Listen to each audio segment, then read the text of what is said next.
आप सभी का गणित शास्त्र में पिछले क्लास में हमने पढ़ा था कि पर्टिकुलर सबसे पहले क्लास में हमने पढ़ा था कि कॉम्प्लीमेंट्री फंक्शन कैसे निकालते हैं।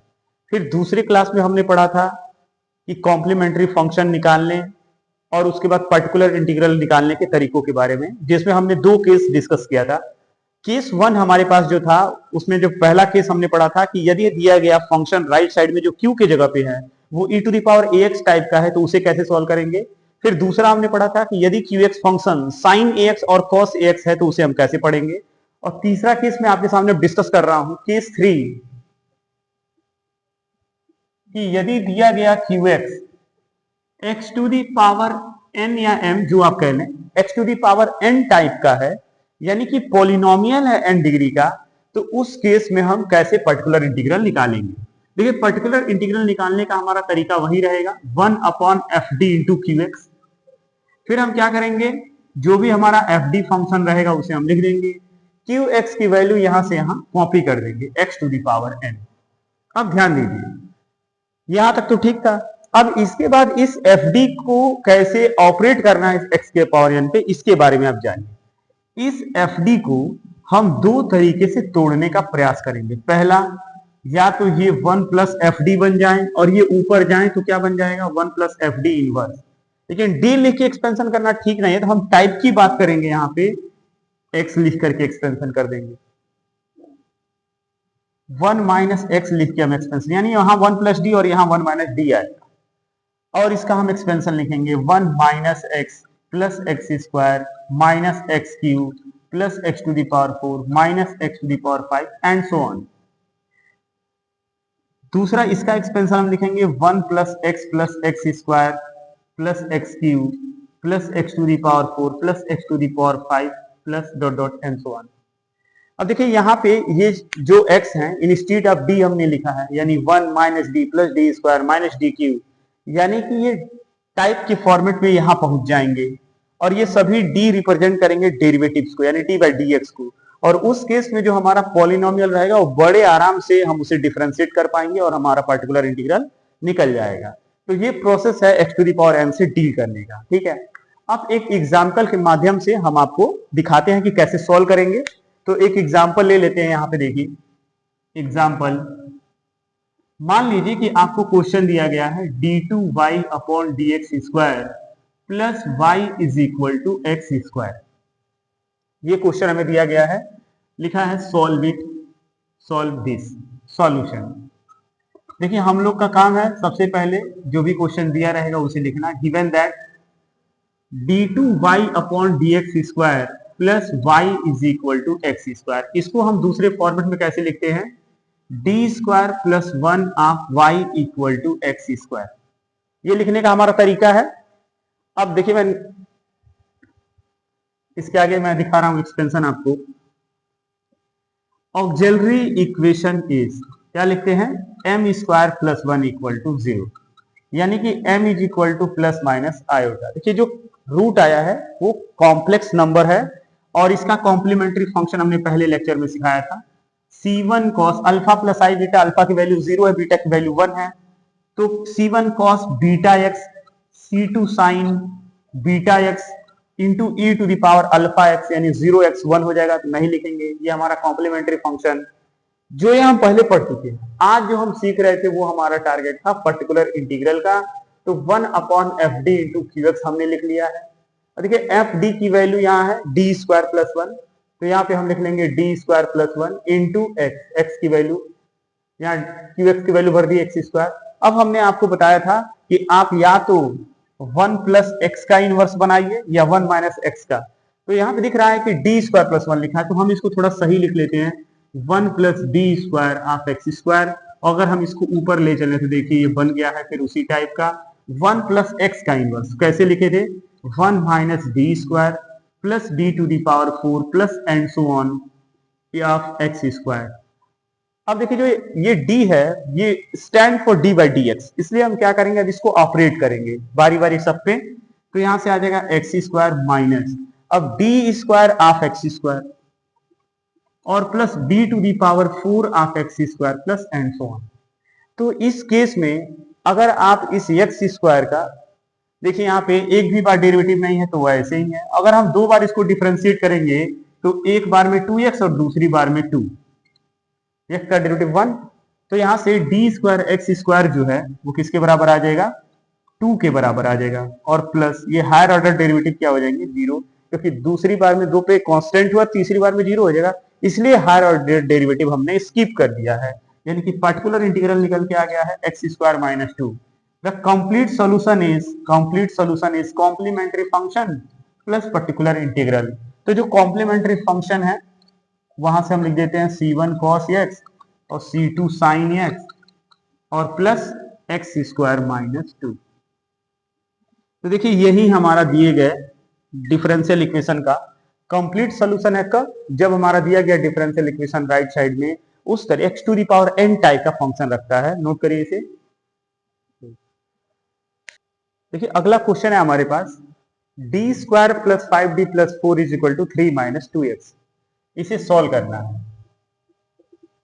तो सबसे पहले जैसे हम लोग लिखते हैं, given that write the given problem in standard form, D square plus 5d plus 4 is equal to 3 minus 2x।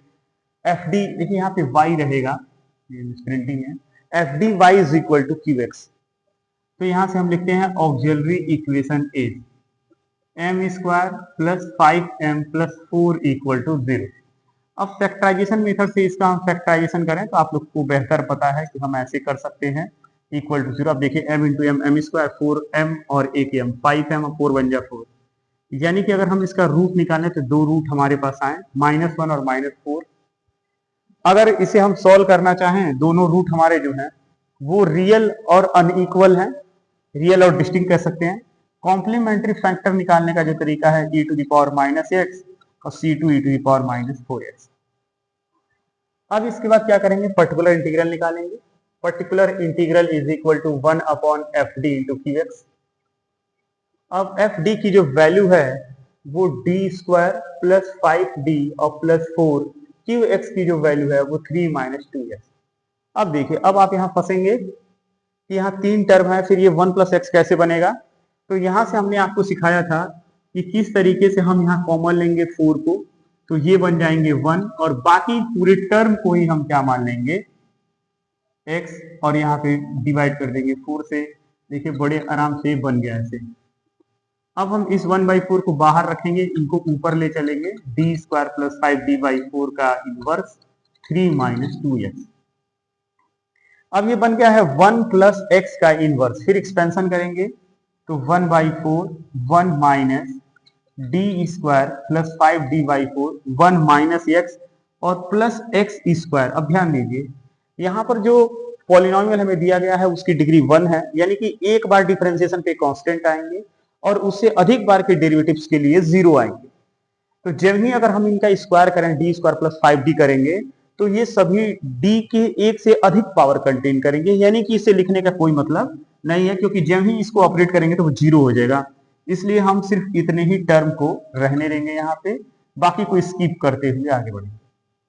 अब ये आया यहाँ पे, अब इसका मल्टीप्लाई एक बार यहाँ और एक बार इस ऑपरेटर पे, यानी कि 1/4 इंटू यहाँ लिख देंगे 3 माइनस 2x माइनस, देखिए अगर ये आई यहां से और डी स्क्वायर के आगे पड़े यानी इनका 2 बार डेरिवेटिव होगा तो ये क्या बन जाएंगे 0 प्लस 5 इंटू इनका एक बार डिफरेंशिएशन क्या देगा -2 अपॉन 4। तो देखिए बड़े आराम से, अब ये प्लस डॉट डॉट करने कोई मतलब नहीं है क्योंकि ये सब 0 हो जाएंगे टर्म्स। इस ब्रैकेट को बीच में है तो छोटा वाला ब्रैकेट इस्तेमाल करेंगे। 1/4 3 माइनस 2x, और देखिए ये माइनस और ये माइनस क्या हो जाएगा प्लस, 5 हो जाए 10/4 यानी कि 5/2 हम ऐसे लिख सकते हैं। तो बड़े आराम से हमारा पर्टिकुलर इंटीग्रल इवेल्युएट हो गया है। थोड़ा सा सिंप्लीफिकेशन कर लेंगे तो पर्टिकुलर इंटीग्रल इक्वल टू, देखिए 5/2 और 3 ऐड करेंगे, 3 2 6 और 5 11/2 आ जाएगा, यानी कि 11/2 माइनस 2x और उसके बाहर है बाई 4। देखिए यहाँ पे है, उसका भी अंदर मल्टीप्लाई कर लेंगे तो क्या हो जाएगा 11/8 माइनस x/2। तो ये हमारा फाइनल पीआई निकल गया।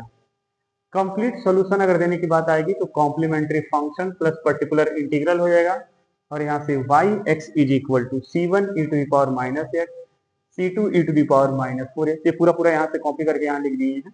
देखिए CF की जगह पे पूरा आ गया और प्लस PI की जगह पे यहाँ से आ जाएगा 11 - 2x।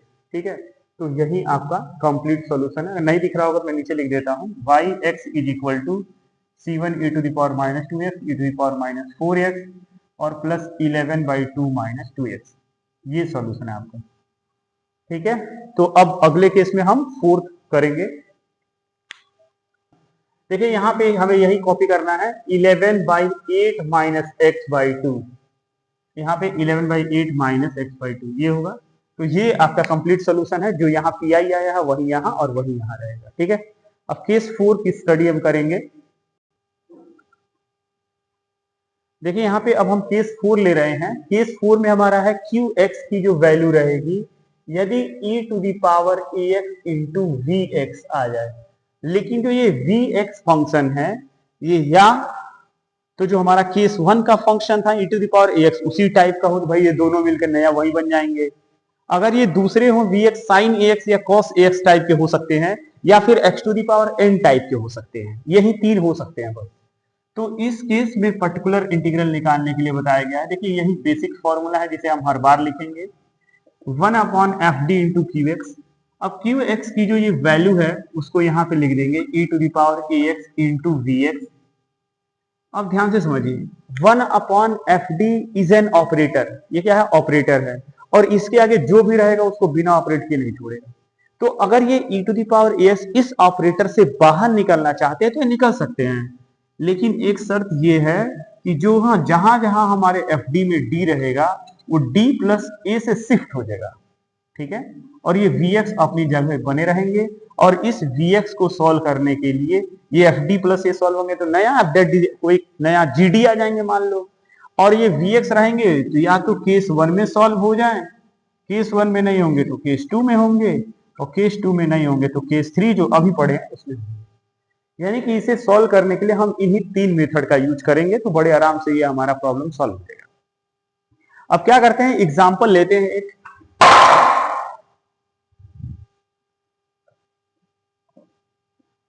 एग्जाम्पल लेते हैं एक और सॉल्व करते हैं। देखिए एक ही चीज ध्यान देना है बस, कि जहां हमने यहाँ पे PI लिखा था एक बार फिर समझ लीजिए कि 1/fd यहाँ पर है और यहाँ पे e to the power ax into VX है, तो ये VX जब ही पीछे आएगा ऑपरेटर से ये d प्लस a बन जाएंगे। ये दिमाग में रहना चाहिए, बस इसमें इतना ही सीखना है बस। क्वेश्चन देखिए, क्वेश्चन कैसे आते हैं। क्वेश्चन रहेगा आपका, देखिए पूछा गया क्वेश्चन है ये, solve y double dash minus 2y dash plus y is equal to x plus e to the power x into cos x। और ये जो क्वेश्चन है ये पूछा गया था AKQ 2024-25 में, ये क्वेश्चन पूछा गया क्वेश्चन है। देखिए सॉल्यूशन, सबसे पहले हम ला रहे हैं, टारगेट होता है कि given that the right problem in standard form, तो y double dash minus 2y dash plus यहाँ पे 2y था, 2y is equal to x plus e to the power x into cos x। ये problem है। देखिए अब कैसे पता चलेगा कि कौन से केस में जाएगा, थोड़ा सा और सॉल्व करके दिखा लेते हैं। फिर उसके बाद इस डबल डैश को हम लिख सकते हैं डी स्क्वायर, इसको लिख सकते हैं डी, इसको लिख सकते हैं 2, और सब में था y तो बाहर लिख देते हैं, और x plus e to the power x into cos x। देखिए यहाँ पे पहले x लिखा हुआ है, ये x का मतलब केस 3, और ये e to the power x cos x, यानी जो केस अभी हम पढ़े केस 4 ये है। ठीक है, यानी कि इसमें दो केस का जिक्र है, केस 3 भी इन्वॉल्व है, केस 4 भी इन्वॉल्व है। अब इसके बाद हम लोग लिखते हैं ऑक्सिलरी इक्वेशन इज। देखिए इक्वेशन, ऑक्सिलरी इक्वेशन निकालना बड़ा आसान है, 2m प्लस 2 इक्वल टू 0, तो m इज इक्वल टू, देखिए minus B plus minus B square यानी कि -2 का square plus 4ac upon 2a, ये हो जाएगा। यानी कि m की जो वैल्यू है वो 2 plus minus root under 4 plus 4 to जा 8/2 ये आ जाएगा।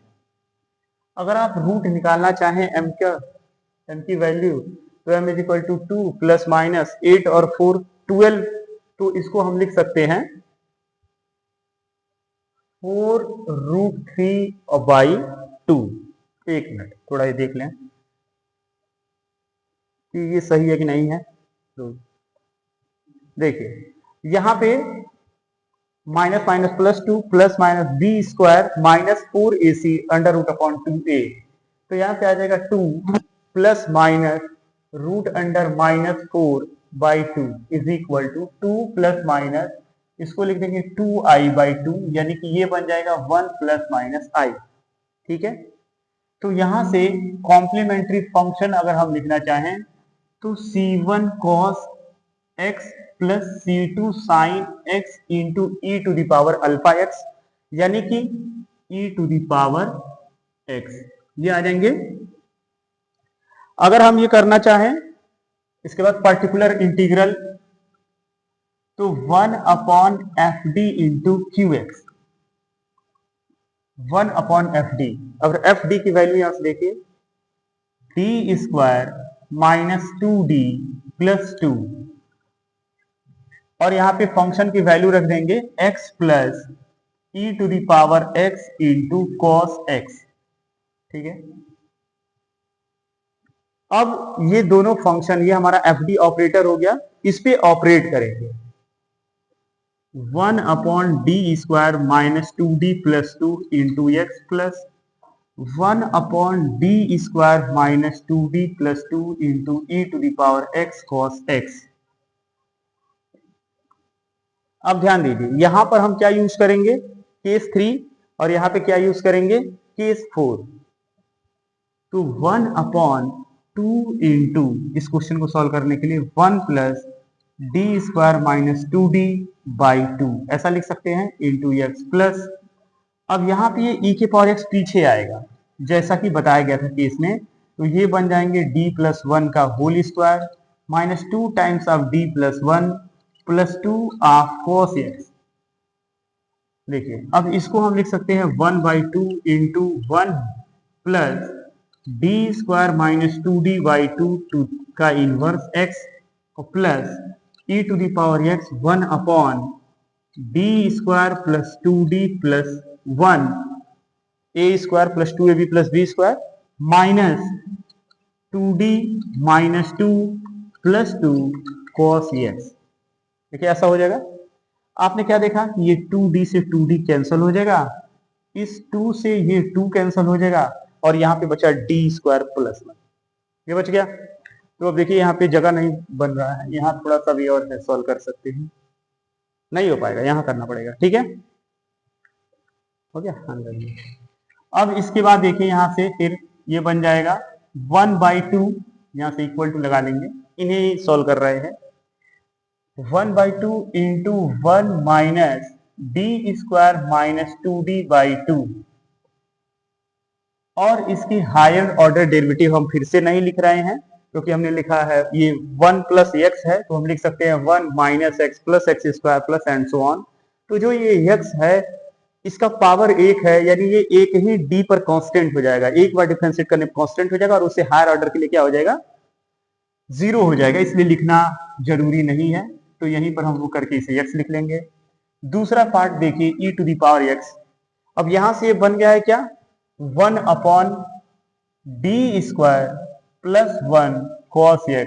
अब देखिए किस 2 में आ गया है, cos x sin x, यही हमने बताया था कि उन्हीं तीनों केस में से कोई बनेगा। इसका गुणा यहां कर देंगे माइनस, अगर इनको 2 बार डेरिवेटिव करेंगे तो क्या आएगा 0, माइनस 1 बार डेरिवेटिव करेंगे तो क्या आएगा 1/2 bracket close plus e to the power x। सिखाया गया था आपको कि आप cos का कोफिशिएंट का स्क्वायर करेंगे, उसके आगे माइनस लगाएंगे, तो यहाँ पे क्या आ जाएगा -1 + 1, यानी कि केस सेम। तो सीधा सीधा हम लोग सॉल्व करने के लिए क्या करेंगे, ऊपर x का मल्टीप्लाई, नीचे डिवाइड, और यहाँ पे लिख देंगे cos x।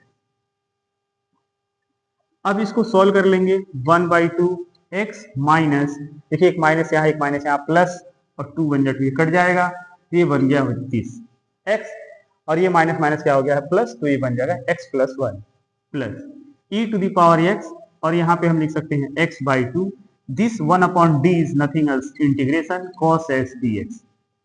ठीक है, तो यहाँ से हम लिख सकते हैं x प्लस 1/2 और plus x/2 into E to the power x, और cos x का जो इंटीग्रेशन है वो किसके बराबर हो गया है, sin x के। तो यही हमारा जो है वो पर्टिकुलर इंटीग्रल है। देखिए, तो हमारा मूल उद्देश्य था इसको सिखाना, और ये केस 3 भी हमने साथ में सीख लिया, केस 4 भी सीख लिया। तो अब कंप्लीट सोल्यूशन जो होगा वो complementary function plus particular integral के बराबर होता है। तो y of x is equal to c1 cos x और plus c2 sin x into e to the power x और plus x plus 1/2 plus x by 2 into e to the power x into sine x।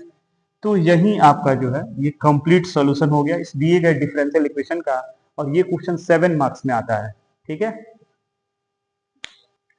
देखो तो इसमें हमने सीखा कि किस तरीके से हम सॉल्व करेंगे अगर दिया गया function e to the power ax into vx है, या फिर वो x to the power n type का कोई nth डिग्री पॉलिनोमियल है।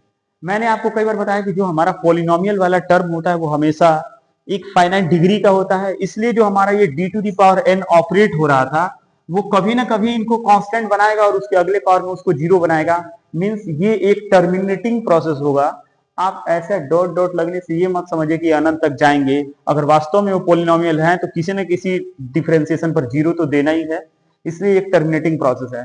तो अब हम 4 केस पढ़ चुके हैं। पहले केस में हमने पढ़ा था कि दिया गया फंक्शन e के पावर ax हो, दूसरा पढ़ा था sin x और cos x हो, तीसरा हमने पढ़ा x के पावर n हो, और चौथा हमने पढ़ा e to the power ax into sine ax या cos ax या x के पावर n टाइप का फंक्शन हो, यानी e to the power ax into vx हो। अब अगले लेक्चर में हम सीखेंगे कि किस तरीके से हम फाइंड करेंगे यदि हमारा दिया गया qx function x to the power n into sine ax और cos ax टाइप का हो, या फिर दुनिया का कोई भी पॉलिनोमियल हो, कोई भी फंक्शन हो। ठीक है, तब तक के लिए धन्यवाद, मिलते हैं अगले लेक्चर में आपके साथ।